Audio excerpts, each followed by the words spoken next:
Y bueno, pues buenas tardes a todos.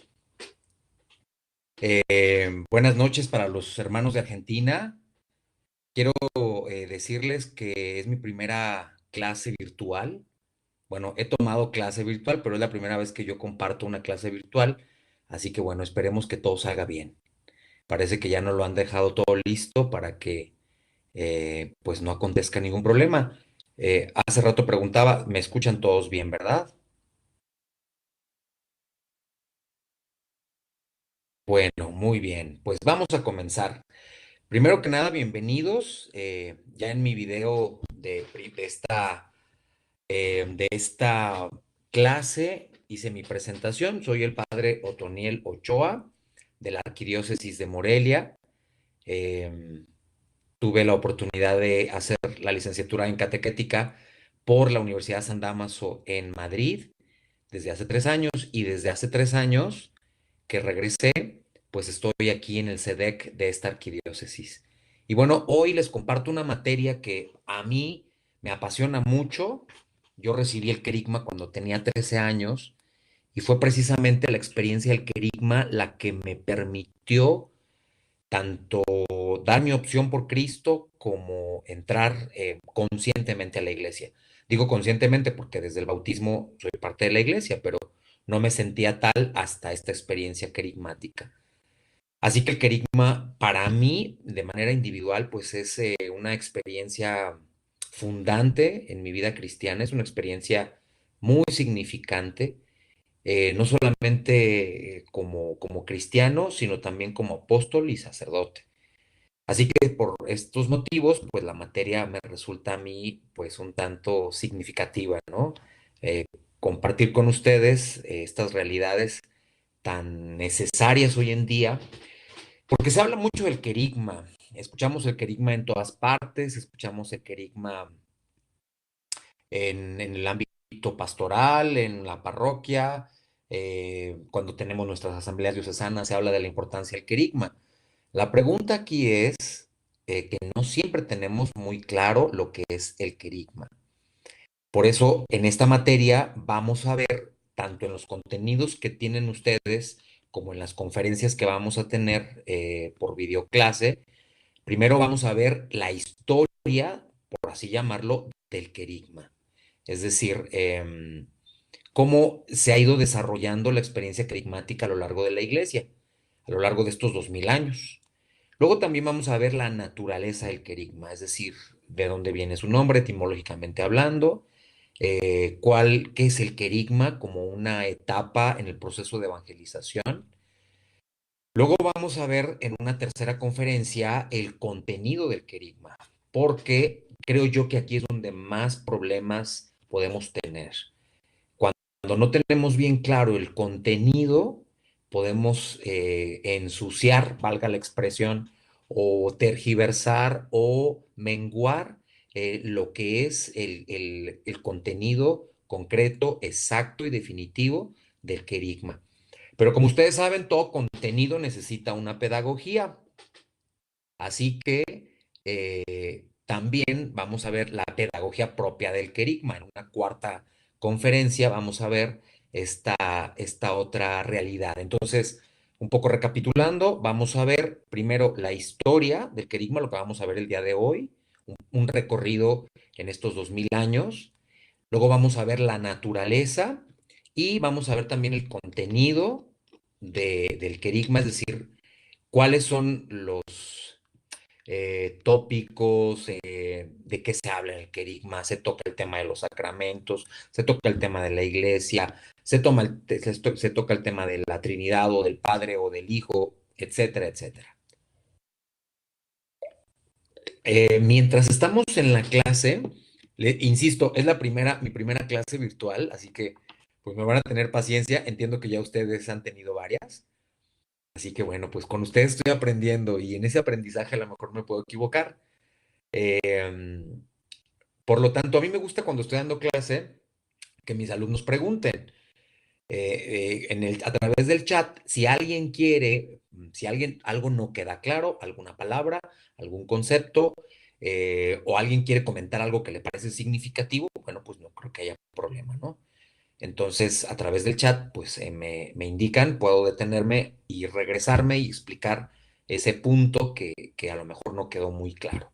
Lo importante es que ustedes lo tengan muy claro y que estas videoconferencias refuercen su experiencia de conocimiento, de estudio y de reflexión. Muy bien, pues atendiendo a lo que les he compartido acerca de estos cuatro tópicos, de estas cuatro esferas que vamos a ver con respecto al querigma, pues efectivamente hoy vamos a abordar el tema de la historia del querigma. En su naturaleza vamos a hablar del querigma en el Nuevo Testamento.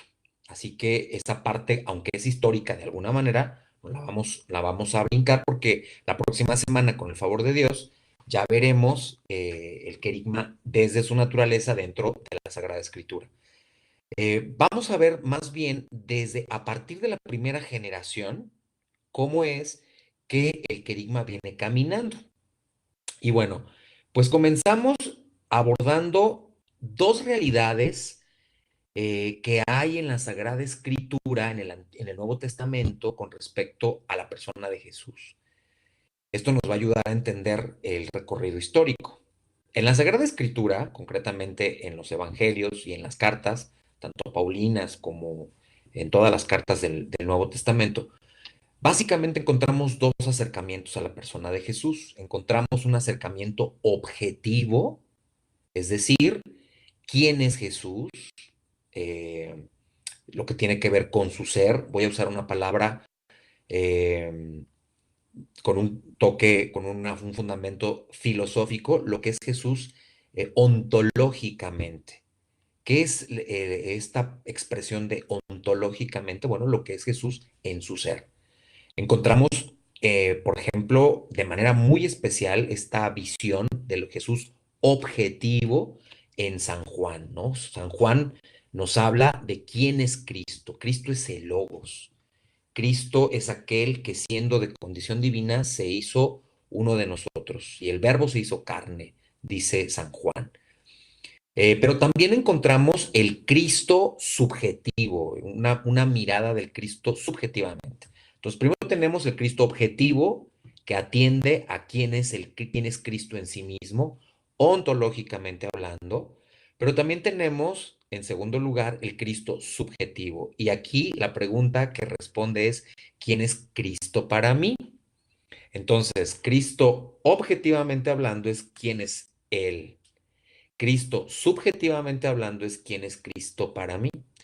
Y esta visión subjetiva la vamos a encontrar de una manera más explícita en San Pablo. Con esto no quiero decir que San Juan solamente nos presenta una mirada objetiva de Cristo y Pablo nos presenta una mirada subjetiva, sino que encontramos estas dos esferas en ambos. Solo que quiero decir es que efectivamente Juan tiene una propuesta más hacia el Cristo ontológico, objetivamente hablando, perdón, y Pablo tiene una mirada más hacia el Cristo subjetivo, hacia el Cristo para mí. Bueno, pues estas dos visiones las encontramos, como ya decía, en el Nuevo Testamento. El Cristo ontológico, el Cristo objetivo y el Cristo subjetivo. Eh, a ver, eh, quizás sea conveniente que mejor apaguen el micrófono porque se escucha, no sé, interferencia. No sé si todos la escuchamos.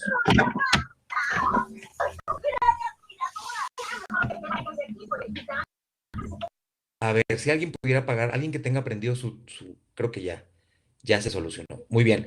Hasta ahorita vamos claros entre el Cristo objetivo y el Cristo subjetivo. Ok, va muy bien. No tenemos ninguna pregunta. Bueno, muy bien, entonces continuamos. Bueno, estas dos visiones se van a ver de una manera más clara en la historia, en estos 2000 años. ¿Qué es lo que sucede cuando el depósito de la fe le pasa a la primera generación de cristianos? Es decir, los apóstoles terminan su misión en esta tierra y le van a pasar la estafeta a la siguiente generación. A esa siguiente generación de cristianos le vamos a llamar, a esta etapa concreta, le vamos a llamar el tiempo de la patrística. ¿Y por qué la patrística? Porque es el tiempo de los santos padres. Bueno, ¿qué ocurría en ese tiempo? La fe empieza a depurarse, comienzan a surgir las controversias de fe, las herejías, por ejemplo, me viene a la memoria una herejía llamada el arrianismo, que decía que Jesucristo es verdadero hombre, pero no es verdadero Dios. Jesucristo padeció, Jesucristo sufrió, Jesucristo nació en un momento determinado. Dios no sufre, Dios no puede nacer, luego Jesucristo no es Dios, decían los arrianos. Y entonces la iglesia tiene que depurar y tiene que clarificar la fe.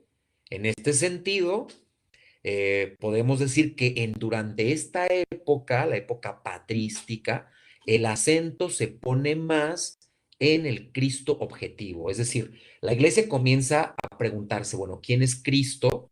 Y para poder nosotros definir la persona de Cristo, pues tenemos que hacerlo mediante los dogmas. Es una época en donde el ojo, el énfasis se pone más en el Cristo objetivo, en el Cristo ontológico.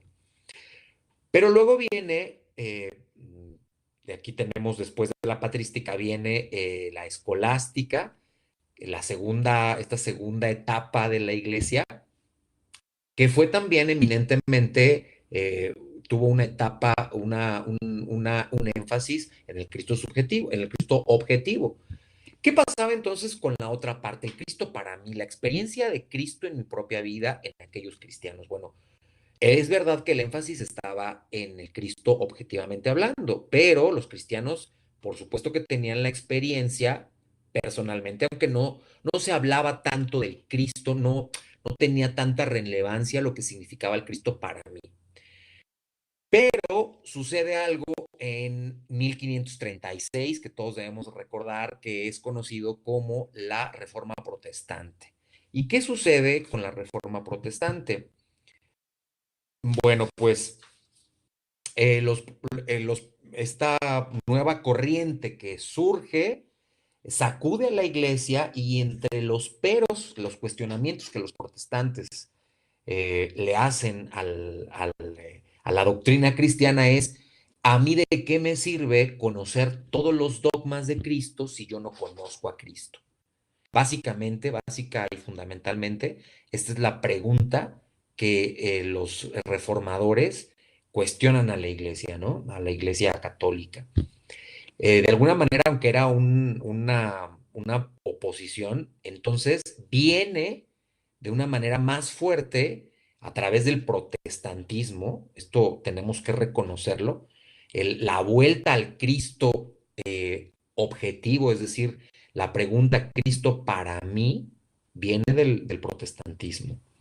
Y entonces a partir de este tiempo de la Reforma Protestante, pues varios teólogos comienzan a hablar no solamente del Cristo, del dogma, del Cristo ontológicamente hablando, sino además del Cristo para mí, ¿no? Lo que Cristo hace en mí. Sí, Cristo es el Logos, Cristo es verdadero Dios, verdadero hombre, pero ¿qué hace Cristo en mi vida? ¿Cuál es su acción en mí?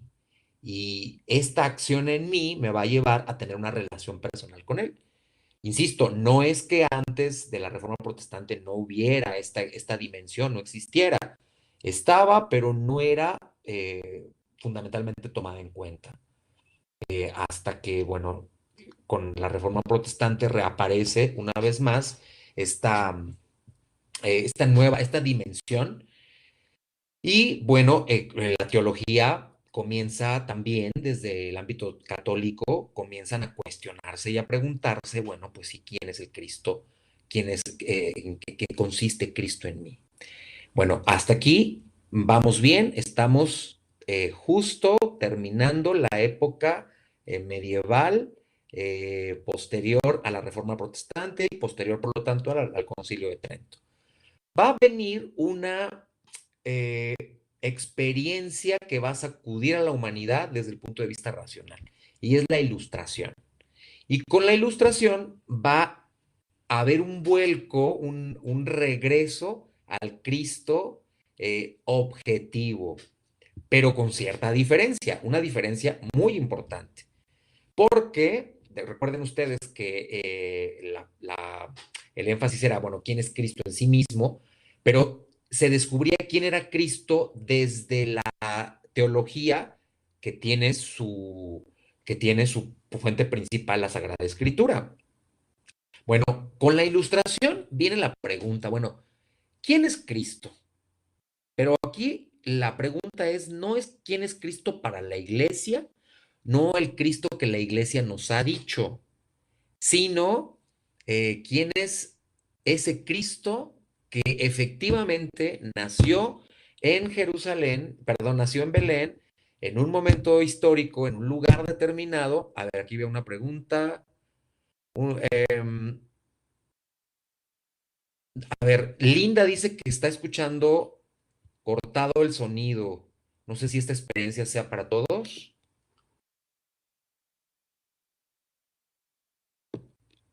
Creo que no, Linda. Solamente te está sucediendo a ti. Dicen los demás que es claro. A ver si pudieras, no sé, ajustar tu micrófono, algo debe estar pasando. Ok, muy bien. Bueno, continuamos, ¿les parece bien? De lo que vamos viendo hasta ahora, no hay ninguna pregunta. Continuamos. Ok, muy bien. Bueno, me siento un poco extraño estar hablando frente a mi computadora y no ver a un grupo, pero bueno, estamos ya en el futuro. El futuro nos ha alcanzado. Muy bien, pues volvamos al Cristo. El Cristo, recuerden ustedes, hablamos primero en estos 2000 años, desde la época patrística, se hizo el énfasis en el Cristo objetivo. Luego pasamos desde la Reforma Protestante al Cristo subjetivo, es decir, quién es Cristo para mí. Pero a partir de la Ilustración viene un regreso al Cristo ontológico, pero no en base a la Escritura. ¿Por qué razón? ¿Por qué razón no en base a la Escritura? Bueno, porque recuerden ustedes que el Cristo en el Evangelio fue escrito por la Iglesia varios años después del acontecimiento específicamente cristiano. Es decir, lo que aparece ahí ya tiene un fuerte sesgo desde la comunidad cristiana. Entonces, con la Ilustración se aparecen o se desarrollan algunas ciencias, ¿no? Como por ejemplo la filología, como la historia también ya se reconoce como una ciencia. Y entonces viene la pregunta, bueno, ¿y qué tal si el Cristo que nos han dicho es mentira? ¿Qué tal si el Cristo, como nos lo han presentado, en realidad no es? Y la iglesia nos ha presentado un Cristo a su manera, a su conveniencia. Vamos a quitarle todo el ropaje a partir de esta época de la Ilustración. Estamos hablando del siglo, finales del siglo XVIII, principios del siglo XIX y todo el siglo XIX. Entonces la pregunta es, bueno, ¿qué les parece? Dijeron algunos estudiosos, no específicamente teólogos, aunque hubo teólogos en esta dimensión. Bueno, ¿qué les parece si quitamos el ropaje eclesiástico que ha tenido Cristo y nos quedamos con un Cristo más puro? Esa era su concepción, ¿no? Y entonces se habla a partir de esto del Cristo histórico. Entonces, a partir de esta visión, tenemos el Cristo de la fe, que es el que habíamos nosotros ya mencionado, el Cristo ontológico, el Cristo objetivo y subjetivo, pero que tiene su origen en la Escritura, y el Cristo histórico. Tenemos esta división, Cristo histórico y el Cristo de la fe.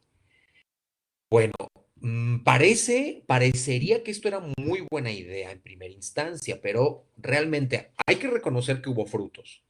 Es decir, el acercamiento a este Cristo puramente histórico, entre comillas, pues sí, algún aporte dio a la teología, algún aporte dio al estudio bíblico, pero sucedió un fenómeno interesante. Se le quitó el ropaje eclesiástico a Cristo, pero se le puso otro ropaje ideológico. Por eso, a partir de este momento, tenemos pues diferentes concepciones de Cristo, ¿no? Aparece, por ejemplo, si yo soy un poco de tendencia socialista, pues para mí, si yo le quito el ropaje eclesiástico y Cristo buscaba la igualdad y Cristo buscaba el bienestar para todos, pues entonces para mí yo voy a tener un Cristo socialista, ¿no? Voy a fundamentar mi ideología en la persona de Cristo. Pero luego también, si yo, pues no sé, digo, podemos mencionar para la época diferentes ideologías o diferentes ropajes que se le pusieron. Entonces, prácticamente hablando, esta propuesta, esta tercera propuesta del Cristo histórico, definitivamente fue un fracaso. Y hizo mucho daño a la iglesia, porque claro, al principio decíamos que esto no comenzó en el ambiente teológico, pero por supuesto que después tocó la teología. Y entonces vamos a encontrar muchos teólogos que van con esta dimensión, ¿no? El Cristo histórico. Vamos a ver, la iglesia a lo mejor nos ha pintado un Cristo de esta manera, con estos ropajes, vamos a quitárselos y tenemos un Cristo puro. No es posible. Al final terminamos poniéndole el ropaje que a nosotros nos conviene. Y esto sucedió en esta tercera dimensión. Estamos hablando ya del siglo XIX. Y bueno, pues viene el siglo XX, que la mayoría de los que estamos en clase, pues vivimos por lo menos algunos años en este siglo, ¿no? El siglo XX fue un siglo definitivamente muy significativo, muy importante para la teología, porque después del fracaso del Cristo histórico, la teología regresa al Cristo objetivo, el Cristo del dogma, conocido como el Cristo objetivo, es decir, el Cristo que nosotros tenemos en los dogmas, pero también viene el regreso al Cristo de la fe. Y quisiera yo mencionar algunos teólogos que se profundizaron en uno y otro en el siglo XX, insisto, se deja ya a un lado el Cristo histórico y entonces se vuelve, a principios del siglo XX, se vuelve al Cristo dogmático, ¿no? Y tenemos un teólogo llamado Karl Barth, en donde él vuelve a la necesidad de partir del Cristo del dogma, quién es Cristo subjetivamente hablando, o perdón, objetivamente hablando, ese Cristo que a lo largo de la iglesia se ha ido comprendiendo. Pero luego también tenemos a otro teólogo llamado Bullman, y Bullman aborda la parte subjetiva. Entonces tenemos a Karl Barth, que aborda la parte objetiva, es decir, vuelve a poner en la escena el Cristo ontológico, quien es Cristo en sí mismo, y Bullman viene o trae otra vez a colación el Cristo subjetivo, quién es Cristo para mí. Aquí es donde entra, después de toda esta explicación que me parecía muy necesaria, es donde entra nuestro estudio. Porque a partir de Bullman, Bullman vuelve a cuestionar a la iglesia, bueno, sí está bien, el Cristo en sí mismo, quién es el Cristo del dogma, pero este Cristo que está en el dogma, ¿qué, qué acción directa tiene en mi vida? Y entonces Bullman dice, bueno, es que necesitamos, Bullman retoma el tema del querigma. Pero quien lo va a desarrollar más será un teólogo llamado de Lubac. Bullman es un teólogo, tanto Bullman como Karl Barth son teólogos. Insisto, Karl Barth abarca el tema de el Cristo desde el dogma, y Bullman, yo creo que, a ver, lo voy a escribir, voy a revisar bien el nombre para no equivocarme. Permítanme, aquí voy a poner el nombre tal cual.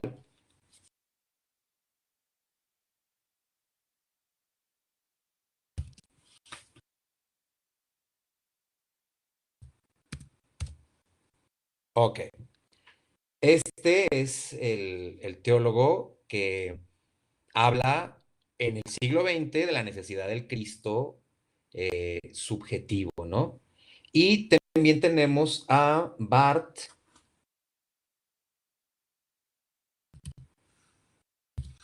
Karl, este sí me tengo el dato completo, Karl Barth. Bueno, Karl Barth, insisto, es el teólogo que retoma el Cristo desde el dogma, y Bullman, el Cristo para mí. Bueno, estas ideas de Bullman son tomadas por otro teólogo llamado de Lubac. Voy a poner aquí el nombre.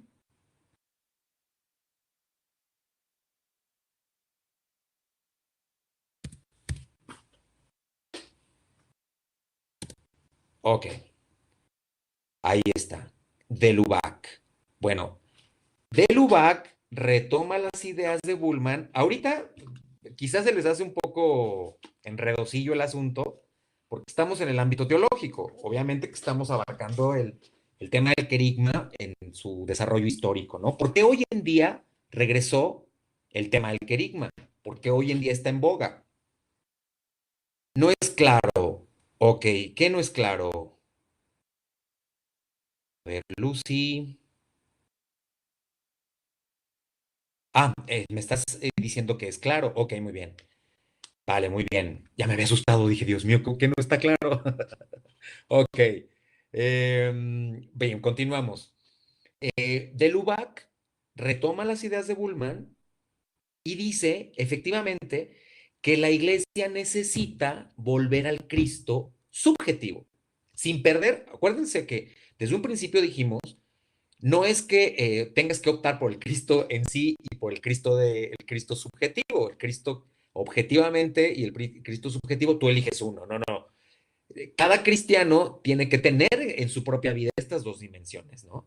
Y por lo tanto, la iglesia abarca estas dos dimensiones, solamente que a lo largo de la historia se ha hecho más énfasis en uno o en otro.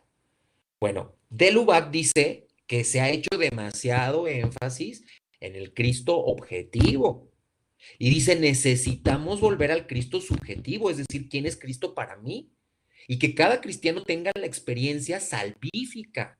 Es decir, Cristo a mí personalmente me ha salvado, yo me he sentido restaurado, me he sentido experimentado su gracia, y yo mismo estoy consciente de que Él ha muerto en la cruz, pero desde mi propia experiencia, ¿no? Esto lo encontramos, estas afirmaciones las encontramos en Pablo, por ejemplo, su experiencia de Pablo, su experiencia subjetiva, vamos, que nos habla, a partir de su experiencia, nos habla de su relación con Cristo. Bueno, de Lubac dice algo muy interesante, dice, qué nostalgia, dice él, de la patrística, cuando los padres hablaban de Cristo con una frescura, con un ardor, con una intimidad. Dice, la iglesia ya perdió. Si nosotros quisiéramos imitar lo que ellos vivieron, para nosotros hoy en día sería una imitación barata de la patrística de aquel tiempo. Recuerden ustedes que a partir del siglo XX, ya desde el siglo XIX, pero con mayor énfasis en el siglo XX, luego de John Henry Newman, la iglesia comienza a regresar a los santos padres, a la patrística. Entonces, de Lubac estudiando la propuesta teológica y experiencial de los santos padres, es decir, del año 1 al año 600, pues dicen, necesitamos volver. La pregunta aquí que dice de Lubac es, ¿Y cómo le vamos a hacer? O sea, no podemos imitar lo que aquellos hombres vivieron en nuestra generación. No, dijo de Lubac algo muy interesante. Pongan mucha atención. Dijo, necesitamos un movimiento espiritual que sacuda a la iglesia y le haga volver al Cristo de la fe. A partir de, estamos hablando de la década de los 50, es decir, de la primera mitad del siglo XX, donde ya el querigma surge como una necesidad. Hagan de cuenta que los teólogos están diciendo, a ver, necesitamos volver al querigma, necesitamos que el Cristo, para mí, vuelva a la escena de la experiencia cristiana. Pero aquí surge una cuestión en el ámbito de los teólogos, ¿y cómo le vamos a hacer? ¿Cómo nosotros teólogos le vamos a hacer para que esto suceda? ¿Y qué creen? No saben, no saben. Descubren la necesidad, la urgencia del querigma, pero no saben cómo esa urgencia y esa necesidad hacer la realidad.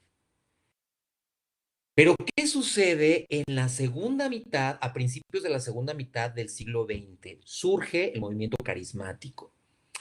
Aquí voy a entrar en un ámbito, pues no sé, mmm, controversial. Probablemente a ustedes les guste o no el movimiento carismático, pero lo que sí tenemos que reconocer es que a partir del movimiento carismático en 1967 surge la experiencia querigmática palpable, tangible y hecha una realidad.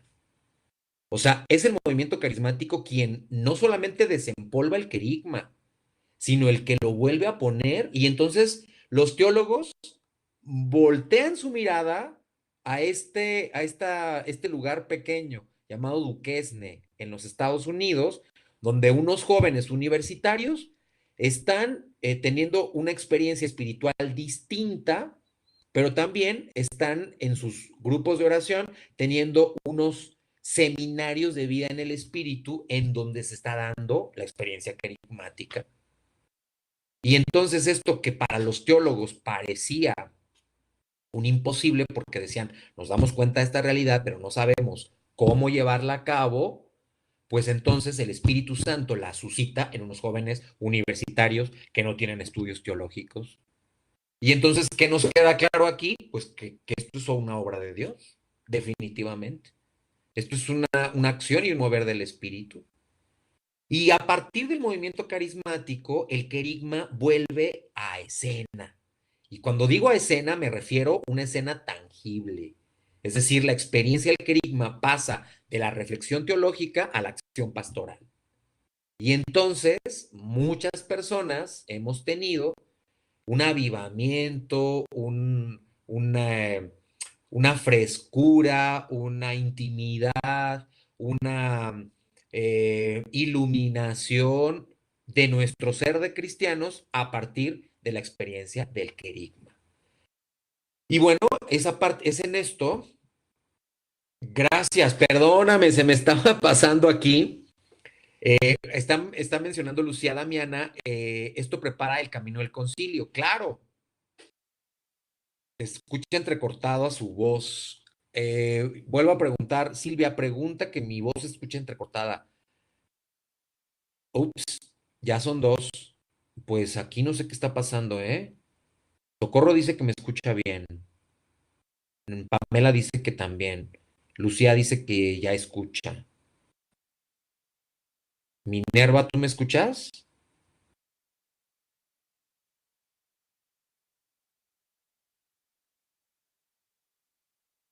Ok.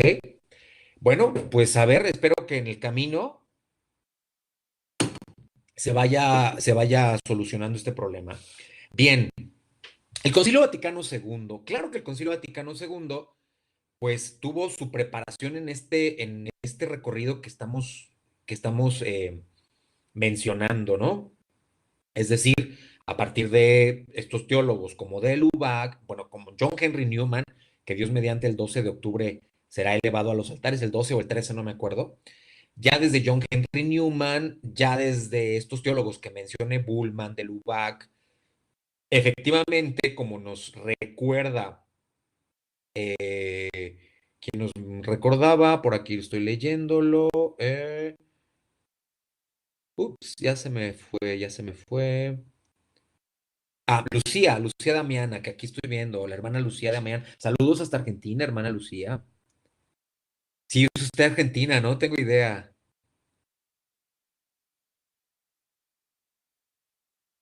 Ok, muy bien. Efectivamente, movimiento, tanto litúrgico como catequético, sí, como bien lo dices, prepara el camino para el Concilio Vaticano II. Recuerden, vamos a recordar el momento en que Juan XXIII le propone a los cardenales un concilio. Les dice el- cuál fue la razón por la cual nombraron a Juan XXIII, pues un papa, perdón, de transición. Es decir, pensaban que Juan XXIII iba a ser un papa mientras se buscaba otro, así como que no tenemos mucho tiempo para buscar un papa. Bueno, pues vamos, que ya se queda este y bueno, un papa de transición, dijeron algunos cardenales. Pues, ¿qué creen? Algunos de ellos se cayeron de la silla cuando los convoca y les dice, voy a convocar un concilio. Y algunos cardenales le dicen, Santidad, se convoca un concilio cuando hay un problema, en la iglesia no está pasando nada. Y Juan 23 dice, efectivamente, no está pasando nada, porque el cristianismo está en una situación crítica, no está tocando la vida. Juan 23 tenía bien clara la necesidad de esta experiencia subjetiva de Cristo en mi persona. Y entonces se levanta, dice la anécdota, que se levanta, abre la ventana y dice necesitamos que entre un aire fresco a la iglesia. Y bueno, años después viene efectivamente el movimiento carismático y que, entre otras cosas, viene a poner una vez más el tema del querigma en la acción pastoral. Ya no el querigma desde la propuesta teológica, sino el querigma ya en el día a día, como experiencia fundante, una experiencia que despierta nuestra relación con Cristo. Es el querigma, precisamente esto que hemos venido hablando tanto de que Cristo para mí, pues es uno de los frutos del querigma, ¿no? Mediante el querigma, yo descubro, tengo una experiencia del Cristo para mí, es decir, mi experiencia salvífica. Esta es una de las riquezas del querigma. Por eso, esta materia a mí me interesa mucho. La voy a dar durante mis vacaciones, pero pues dije, bueno, no importa, es una vez, bueno, voy a estar revisando trabajos y tal, ¿no? Pero eh, me apasiona tanto que quise sí tomarla, porque creo yo que urge el querigma, aunque hemos avanzado mucho y efectivamente hoy en día se da el querigma con más, ya tenemos más opciones querigmáticas, no solamente la renovación carismática da el querigma, muchos movimientos son eminentemente querigmáticos. Ya se da el querigma, por ejemplo, en los seminarios. Aquí en nuestro seminario arquidiocesano, a mí personalmente me toca impartir el querigma a los seminaristas del curso introductorio. Quiero decir que el querigma ya es más común. Sin embargo, todavía hay camino por recorrer. Y cuando no tenemos bien claro el querigma en sus contenidos, en su metodología, en toda esta realidad, pues podemos un poco extraviarnos y pues hacer del querigma lo que no es, ¿no? Tiene un objetivo muy claro que es llevarnos a la proclamación de Jesús como Señor. Jesús mi Señor. Tenemos aquí un poco para reafirmar más lo que hemos venido insistiendo. La afirmación Jesús es Señor es una afirmación eminentemente del Cristo ontológico. Ontológicamente hablando, Jesús es Señor, pero la expresión Jesús es mi Señor vendría más desde una experiencia querigmática. Este Cristo que ontológicamente en sí mismo es Señor, viene a convertirse en mi Señor. Y lo que hace el querigma es que yo cobre conciencia de ese señorío. Así que el reto es grande, se habla hoy de la nueva evangelización y no se comprende la nueva evangelización definitivamente sin la experiencia querigmática. A partir del querigma, eh, nosotros podemos hablar efectivamente de evangelización. El querigma es, aunque ya lo vamos a ver en su naturaleza la próxima semana, el querigma es el fundamento. Entonces hemos estado construyendo casas sin fundamento. Dice José Prado Flores, un pastoralista laico que yo le admiro mucho en sus propuestas. Dice, fíjense, a mí me parece muy fuerte su expresión. Dice que catequizar sin querigma es como dar de comer a los muertos. Porque efectivamente, cuando tú catequizas sin el querigma, estás construyendo una casa, pero no estás poniendo donde no se han puesto los cimientos. Entonces, para que nosotros podamos catequizar, pues primero tuvimos antes que haber compartido el querigma, ¿no? Como parte primordial, como despegue de la experiencia cristiana. Pero también es verdad que hoy el Papa, por ejemplo, está hablando en Evangelii Gaudium, dice que la catequesis tiene que ser más querigmática. Esto podría prestarse confusión, porque una cosa es la catequesis y otra cosa es el querigma. Definitivamente hablando, no son lo mismo. Pero lo que el Papa quiere decirnos es que la catequesis, ¿cuándo se perdió el querigma? Bueno, muy buena pregunta. Yo creo que el querigma se perdió con la Edad Media. Y no es que no haya habido querigma, sino creo que el querigma, permítanme la comparación, o más que la comparación, la suposición, se daba en el día a día de la iglesia, como en la Edad Media todo giraba en torno a Dios, la familia transmitía el querigma, el pueblo transmitía el querigma, pero poco a poco esta experiencia cristiana fundante se ha ido diluyendo, se ha ido perdiendo. Entonces, creo yo que sí. Se tuvo muy latente, digámoslo así, en la época patrística, es decir, cuando se daba el catecumenado, recuerden ustedes que el catecumenado tenía y hoy en día sigue teniendo cuatro etapas. La primera etapa llamada misionera, que es el precatecumenado, donde se da el querigma. La segunda etapa es la etapa propiamente hablando del catecumenado, que ahí es donde nació la catequesis, por eso es muy importante que ustedes conozcan el catecumenado. Como futuros catequetas, definitivamente tienen que saber dónde fue el origen de la catequesis y es aquí, precisamente en el catecumenado. Y posteriormente, el catecumen, bueno, a ver, estamos en las cuatro etapas. Es el precatecumenado, que es el querigma, el catecumenado, que es la catequesis, luego la iluminación, que es durante la cuaresma, y por último, las catequesis mistagógicas. Dice aquí Minerva, Dinora, y tristemente a los catequistas falta tener esta hermosa experiencia. Precisamente, muy bien, Minerva. Bien, bien, buena esta afirmación. Fíjate que uno de mis ministerios aquí en mi diócesis, como encargado del SEDEC, es dar el querigma, pero damos el querigma a los catequistas. Y de verdad, a mí me ilusiona. El año pasado dimos el querigma a 1000 catequistas, es decir, vamos a diferentes parroquias y damos el querigma. Bueno, sumándolos en el año escolar fueron 1000. ¿Qué es lo que pasa cuando un catequista recibe el querigma? Pues reaviva su vocación como catequista. La reaviva, la centra, la, pues la hace suya. Son muchos los frutos que recibe un catequista que vive la experiencia querigmática. Luego Socorro dice, creo que es súper importante el querigma. Socorro, sí, y después de esta materia que crees, vas a decir 3 veces que es importante, sí, sí, así es muy importante. Y no solamente es recibirlo una vez, ¿no? Es incluso, decíamos, escuchábamos hoy en la segunda lectura, cuando Pablo le dice a Timoteo, reaviva el don que has recibido, ¿no? El querigma es un don que se debe igual de renovar.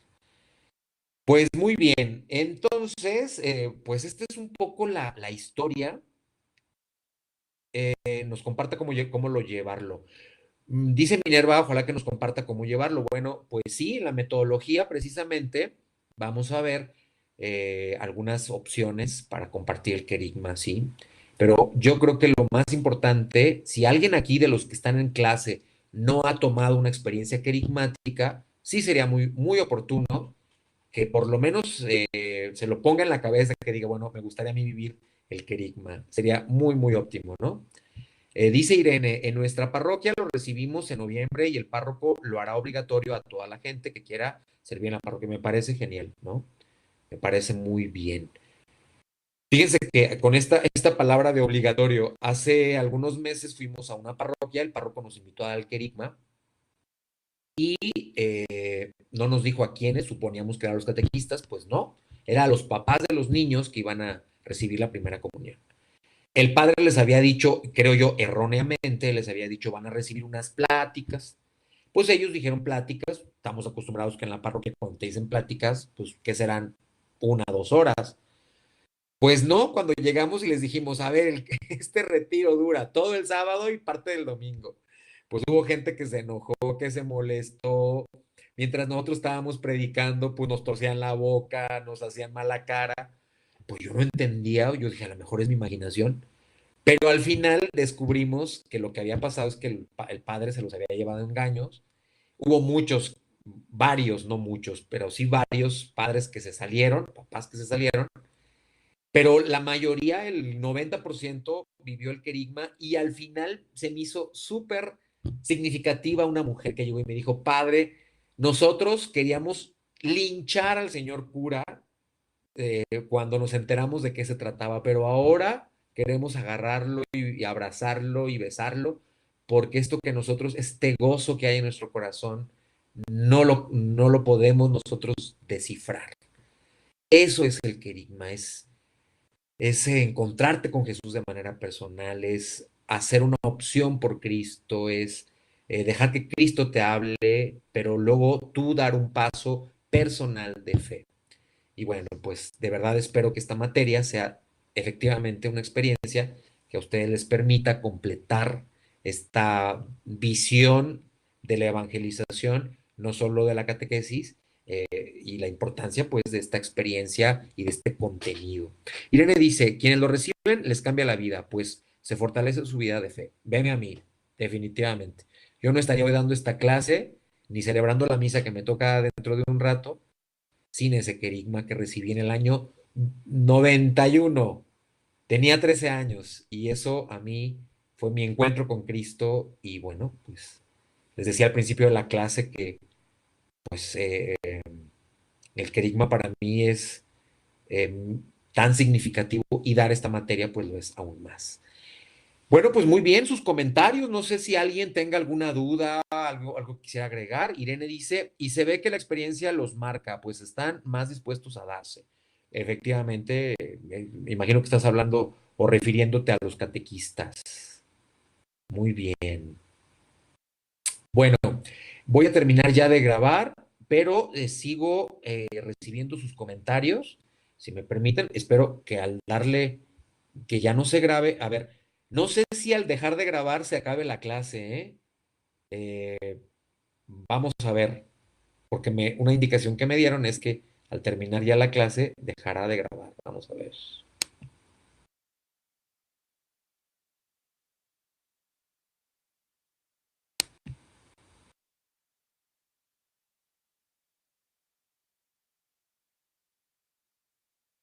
Ah, ok, sí se acaba, dice Socorro.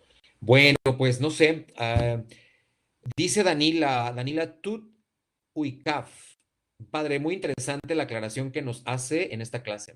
Ya tengo una idea más clara sobre el querigma y un poco de la historia. Gracias. Muy bien, me parece oportunísimo, Danila. Luego, Linda dice, una duda, padre.